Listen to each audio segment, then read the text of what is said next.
दोस्तों, जरा याद करके देखिए, आज से कुछ साल पहले तक हमारा वॉलेट हमेशा पैसों से भरा रहता था और अगर गलती से उस वॉलेट में हम क्वाइंस भी रख लेते थे तो हमारा वॉलेट इतना भारी हो जाता था कि कोई दूसरा उसे अगर अपने हाथ में ले ले तो वह तो यही समझता कि हमसे अमीर इंसान कोई है ही नहीं। लेकिन जब से पूरी दुनिया में ऑनलाइन पेमेंट का सिलसिला शुरू हुआ है, तब से वॉलेट में पैसों की जगह सिर्फ डेबिट कार्ड या क्रेडिट कार्ड ही होते हैं। कभी कभी तो ऐसा हो जाता है कि 2000 और 500 का नोट देखे हुए भी महीने बीत जाते हैं, क्योंकि सच में आजकल यूपीआई पेमेंट और अलग अलग तरह की पेमेंट मेथड की वजह से कैश की जरूरत ही नहीं पड़ती। अभी कुछ दिन पहले की बात है, मैंने अपने ऑफिस जाने के लिए घर से एक रिक्शा किया, लेकिन मैं अपना वॉलेट घर पर ही भूल गया।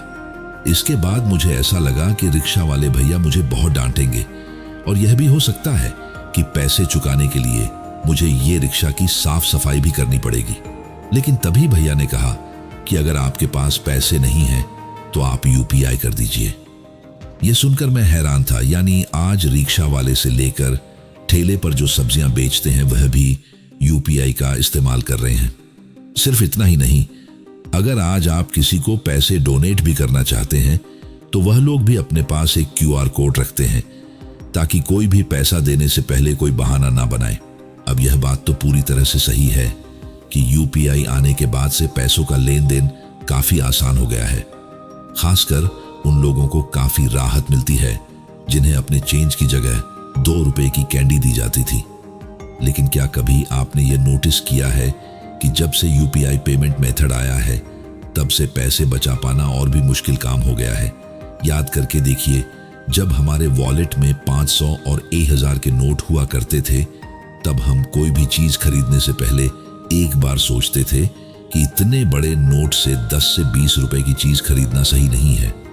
हालांकि कुछ वक्त के लिए हम वह चीज खरीद तो नहीं पा रहे थे, लेकिन इससे हमारे पैसे जरूर बच जाते थे।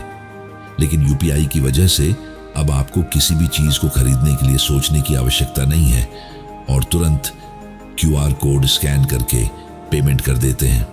अब जरूरत की चीज खरीदने के लिए यूपीआई करना फिर भी काफी हद तक सही चीज है, लेकिन जब आप गैर जरूरी चीजों के लिए भी यूपीआई पेमेंट करने लग जाते हैं तो मेरे दोस्त, आपको समझ जाना है कि अब आपके लिए पैसा बचा पाना और भी मुश्किल होने वाला है। क्योंकि आप यह बात माने या ना माने, लेकिन जब किसी नई टेक्नोलॉजी के बारे में हमें पता लगता है तो हमें उसका इस्तेमाल करने में बड़ा ही सेटिस्फेक्शन मिलता है।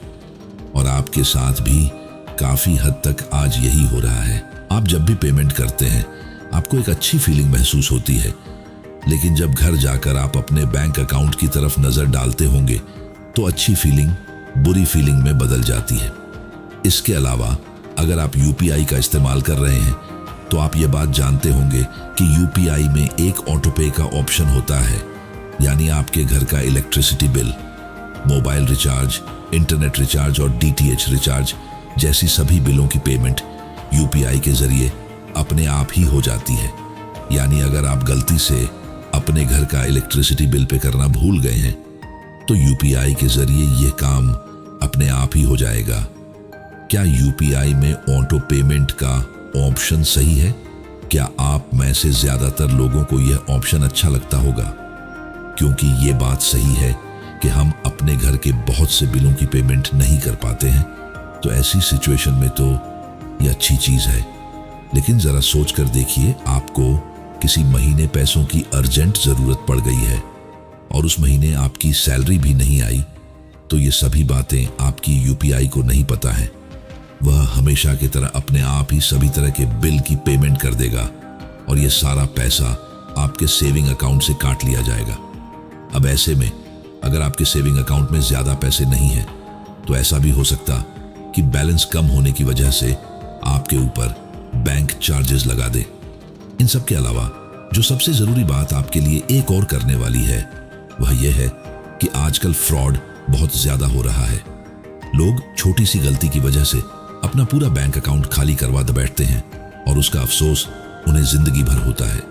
यूपीआई के आने के बाद से जितना आसान पैसों को ट्रांसफर करना हो गया है, उतना ही आसान उसे पैसे को चोरी करना भी हो गया है। और जाहिर सी बात है, इंडिया में ऐसे बहुत से लोग हैं जिन्हें यूपीआई के बारे में पूरी जानकारी भी नहीं है। और बहुत से लोग तो ऐसे भी हैं जो पढ़े लिखे नहीं हैं, लेकिन फिर भी यूपीआई जैसी चीज़ों का इस्तेमाल कर रहे हैं। अब ऐसे में स्कैमर के लिए इन लोगों को टारगेट करना बहुत ही आसान हो जाता है। और अगर आपको इस बात पर यकीन नहीं है तो आप खुद गूगल पर यूपीआई से रिलेटेड स्कैम्स के बारे में पढ़ सकते हैं। आपको सैकड़ों ऐसे एग्जाम्पल्स मिल जाएंगे जहां लोगों की मेहनत की कमाई को चुरा लिया गया। तो अब सवाल ये आता है कि आखिर इन सभी चीज़ों का सॉल्यूशन क्या है?